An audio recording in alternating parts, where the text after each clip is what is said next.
what you do in life chooses you. You can choose not to do it. You can choose to try to do something safer. Your vocation chooses you. When I really started painting a lot, I had become so obsessed that there was nowhere to move in my home. Paintings were everywhere. They were becoming a part of the furniture. I was eating on them.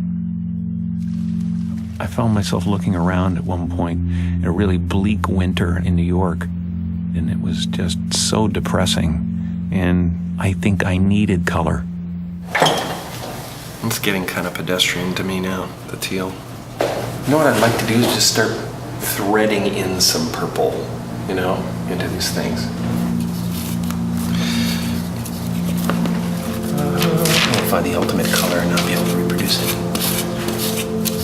You can tell what I love by the color of the paintings. You can tell my inner life by the darkness in some of them, and you can tell what I want from the brightness in some of them.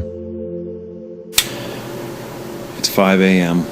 So I'm making a little more progress now. It's really kind of cool what happens with these things, because you really don't know what a sculpture or a painting totally means. You think you do. Most of the time I start out with a plan, and then, like a year later, I'll realize that the painting was telling me what I needed to know about myself a year before. I think what makes someone an artist is they make models of their inner life. They make something physically come into being that is inspired by their emotions or their needs or what they feel the audience needs. I like the independence of it. I love freedom of it. No one else tells you what you can or can't do most of the time. And there's an immediacy to it. Art has to be service, it's like you're servicing your subconscious, and at the same time you're doing something that someone's going to relate to, hopefully. When I was a kid, I spent half my time in the living room performing for people. I spent the other half the time in my bedroom by myself, writing poetry and sketching.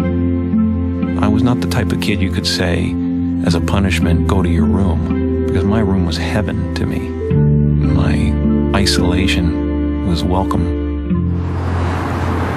People that are different have a shot at being original. They got motivation too. They got motivation.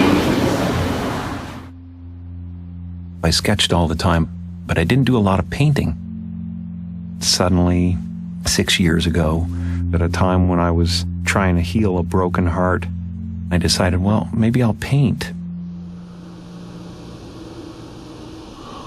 When your heart is in love, you're floating, weightless. But when you lose that love, you have to re-enter the atmosphere. And it can get pretty rough. You're just bouncing off one molecule and onto the next, ripping through them at such a pace that they just ignite and explode. Until you find another heart that's doing the same thing, has landed and cooled, and then you start to float again. The energy that surrounds Jesus is electric.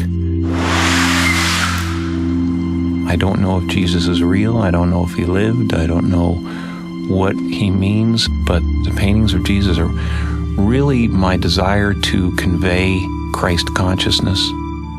I wanted you to have the feeling when you looked in his eyes that he was accepting of who you are. I wanted him to be able to stare at you and heal you from the painting. You can find every race in the face of Jesus. And I think that's how every race imagines Jesus. They imagine him as their own. That's so pretty.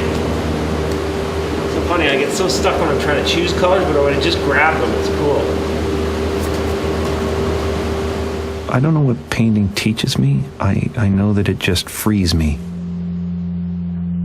Free from the future, free from the past, free from regret, free from worry.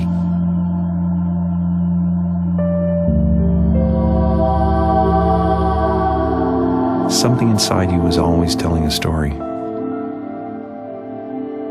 I believe every single thing that you see and hear is talking to you.